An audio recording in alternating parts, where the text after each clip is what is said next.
Shalom pessoal, Rabino Jacques, vou falar com vocês sobre Parashat Hukat. Parashat, semana que passou, deu para gravar, estou gravando agora, antes tarde do que nunca. Tá?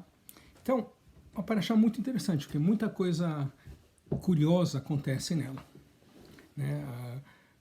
Talvez mais famoso é o evento sobre o qual eu vou falar, que é o evento de quando Moisés bate na pedra em vez de falar com a pedra, né? Eu já te conto, se você já ouviu falar desse evento.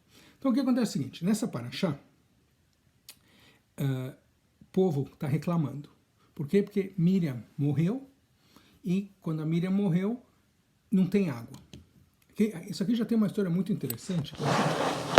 Em Pirkei Avot, nós escutamos sobre 10 coisas que Deus criou antes do primeiro Shabat, ou seja, Deus criou o mundo inteiro, aí há 10 coisas, segundo a tradição, que são coisas assim excepcionais, fora do comum, né, coisas mágicas, que aparecem em algum momento no contexto da Bíblia, por exemplo, o burro falante do Balaam, você sabe o que eu estou falando,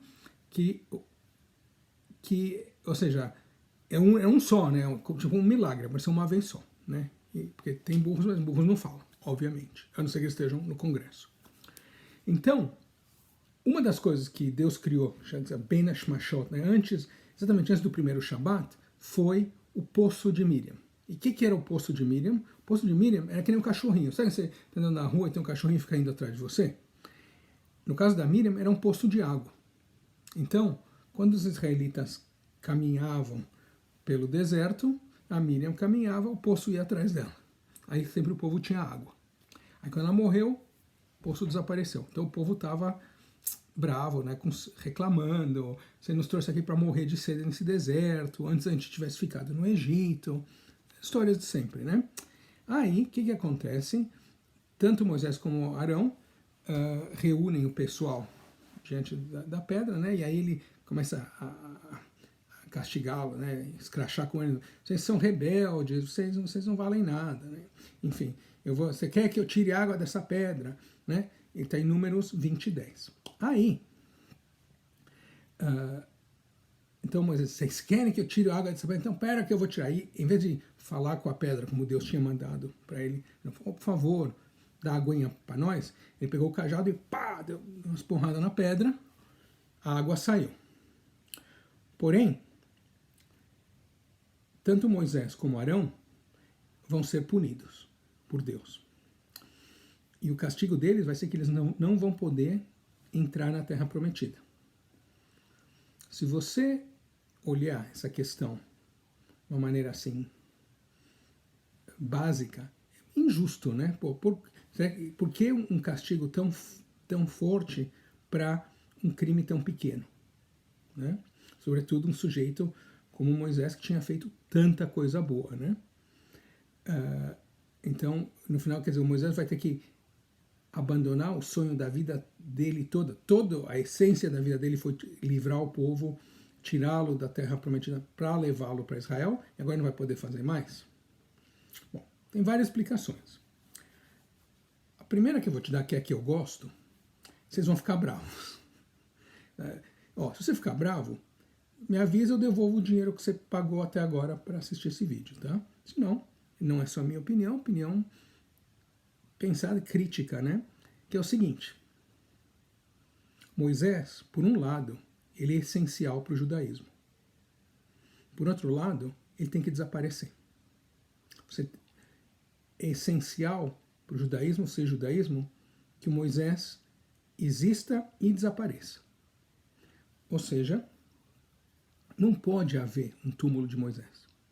Porque se houvesse um túmulo de Moisés, seria um lugar de peregrinação. Imagina se eles fazem peregrinação para coisas muito menos relevantes, uma parede lateral do templo, lá de baixo, dos fundos, do porão, fazem esse auê danado, né, o Muro das Lamentações.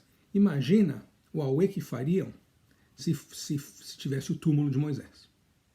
Tá?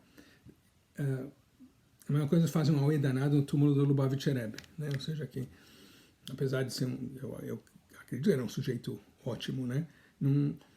no judaísmo não pode haver essa adoração do indivíduo. Inclusive, às vezes que eu estive na Polônia, alguns dos meus ancestrais, os túmulos deles são lugares de adoração, o pessoal vai reza, coloca pedido, nota. A mim me incomoda muito porque isso não é o judaísmo. O judaísmo é a relação você com Deus. Então, eu acho que é crucial que o Moisés desapareça. Porque se houvesse um túmulo de Moisés ou de Arão, eu acho que não haveria judaísmo. E nós seríamos como todas as outras religiões. Tem o túmulo de Maomé, o túmulo de Buda, enfim, tem essa adoração danada que eu acho que essencialmente descaracterizaria o judaísmo. Tá? Então, é importante, de algum jeito, ter o Moisés lá e fazer ele desaparecer. Por isso que eu acho que essa é a função dessa história na Torá. Essa é a minha opinião. Tá? Enfim, sigo. Por outro lado, né, os rabinos não se perguntam realmente, né, qual teria sido o grande pecado de Moisés para merecer uma pena tão grande. Né? E os rabinos dão várias respostas, mas a mais óbvia é que o Moisés foi incapaz de controlar a sua raiva. O povo está sedento, portanto, certamente, com razão, incomodados, né, bravos. Moisés, então, talvez contagiado pelo ambiente e tudo, a irmã dele acabou de morrer também, né, e o povo enchendo o saco, então ele despeja a raiva dele no povo. O Arão, que é conhecido na toda a Torá, na literatura, como uma pessoa que busca a paz, não faz nada. Então, Moisés, bravo, bate na pedra 2 vezes com seu cajado e a água sai. Mas, como consequência, Moisés não vai levar o povo para a terra, Israel. O famoso rabino no Talmud, em Pesachim 66b, chamava Reish Lakish, disse, se uma pessoa ficar irada, quando uma pessoa fica irada, se ele é um estudioso, a sua sabedoria se vai dele. E se ele é um profeta, a sua profecia se vai dele. E então o Reish Lakish traz o exemplo do que ele está falando, é a história do Moisés, que não conseguiu controlar a sua raiva. Os rabinos identificam a raiva com o Yetzer Hara, a inclinação para o mal. Importante lembrar, né, que também os rabinos nos ensinam que mesmo a inclinação para o mal tem um lado positivo. Eu já vou chegar lá. Né? Mas eu lembro, por exemplo, uma vez, tive a oportunidade de visitar um sujeito na cadeia, ele estava preso porque ele abusou, bateu na mulher dele. E aí ele admitiu, Rabino, eu tenho um mau gênio. Aí ele me disse, mas sabe o que, Rabino? Deus me fez assim. Não é minha culpa, está nos meus genes, minha carga genética. Ou seja, esse sujeito foi rápido, né, para culpar a Deus, não a ele mesmo, né, de não poder controlar a sua raiva. Porque mesmo Deus, nós lemos em Êxodos 34:6, que diz que ele é devagar para ficar irado e abundante em bondade e fidelidade. Ou seja, Deus tenta ser mais calmo. É bem verdade que Deus, se supõe que ele demora para ficar bravo, mas o Deus da Bíblia geralmente fica bravo rápido, né? Em algumas ocasiões. Por exemplo, veja qualquer página do profeta Jeremias. Então, aí vem a pergunta, né? A raiva, ela é necessariamente ruim? Lembra que eu falei que os rabinos dizem que mesmo o Yetzer Hara, a inclinação para o mal, tem um lado positivo. Eu já fiz vídeo sobre isso. Vamos ver. O famoso filósofo grego Aristóteles ensinou que nós deveríamos viver uma vida virtuosa, uma vida ética, a ideia da virtude ética, né, que a ética é uma virtude. De acordo com Aristóteles, você tem que procurar hábitos virtuosos. Isso significa encontrar o que o Aristóteles chamava de o meio justo meio, né, nem um extremo nem o outro. Por exemplo, coragem é o meio justo entre a covardice e ser totalmente enlouquecido, né? Assim, totalmente atirado. Essa é a coragem. A generosidade é o meio justo entre ser pão duro e ser extravagante. O bom ânimo, né, a boa atitude é o meio termo entre ser moroso, ser devagar, né, devagarzão, e ser um palhaço. E sobre a raiva, qual é o meio termo justo, o termo ideal? Acho o seguinte, ninguém gosta de alguém que é assim explosivo, né, explodidinho, que sempre, né, que qualquer coisa perde as estribeiras, né, roda a baiana. A raiva rapidamente se pode transformar em ódio, né, em coisa muito pior, o que é um vício, uma característica horrível, né? A Bíblia já nos diz, por exemplo, em Provérbios 15:8, uma pessoa de temperamento explosivo gera briga, gera um ambiente pesado, né? Brigas entre as pessoas, mas uma pessoa paciente consegue acalmar quando há conflito. Tanto Aristóteles como a Bíblia, então, consideram o fato de você demorar para ficar bravo, né? Ser paciente até se enraivecer, uma virtude.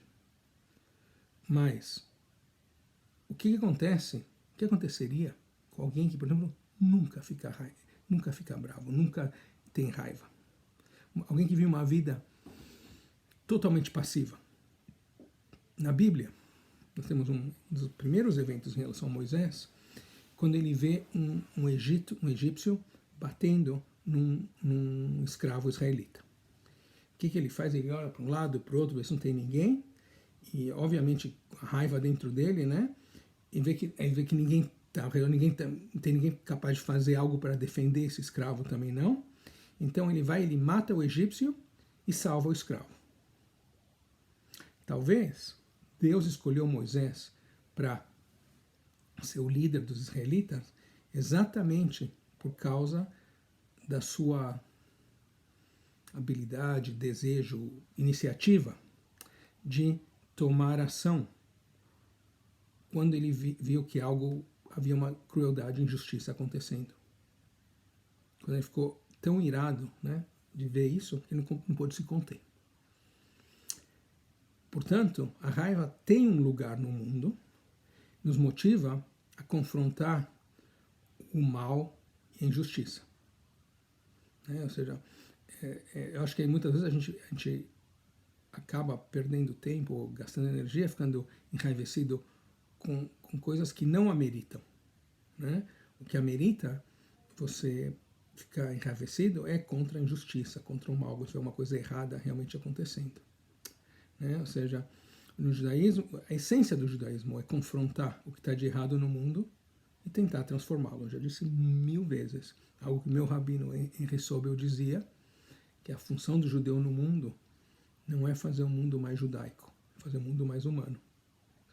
Aí eu penso, falar em outros rabinos que são grandes líderes, o filósofo, talvez o maior filósofo judeu do tempo moderno, o rabino Abraham Joshua Heschel, que em 1965, tem uma foto famosa dele marchando, caminhando com o Martin Luther King, que estava buscando direitos civis, direitos humanos para a população negra aqui dos Estados Unidos, marchando junto com ele em Selma, Alabama. E o Abraham Joshua Heschel disse que ele estava rezando com seus pés. Nós precisamos da raiva para lutar contra a injustiça, lutar contra o que está errado, fazer valer a nossa opinião, fazer valer o que é certo. Porém, a raiva descontrolada é uma força para a destruição. Aristóteles nos ensinou que nós temos que sempre procurar o meio justo, né? O caminho, o caminho do meio, que não seja extremo, né? O meio entre ambos extremos. Com a raiva a raiva é o meio termo entre a ira descontrolada e a passividade diante da injustiça. No final, eu acho que Deus nos deu esse presente da raiva para que nós possamos buscar esse meio termo. É isso aí, pessoal. Shabbat Shalom. Ou já não é mais Shabbat, mas fica valendo de qualquer jeito. Espero que você tenha gostado. Se gostou, dá um like, caso você chegou até aqui. Se gostou do vídeo, põe um comentário aí. Que ocasiões na sua vida você se sentiu tão enraivecido que você se sentiu obrigado a atuar? Recomenda para seus amigos. Se não gostou, recomenda para seus inimigos. Tá bom?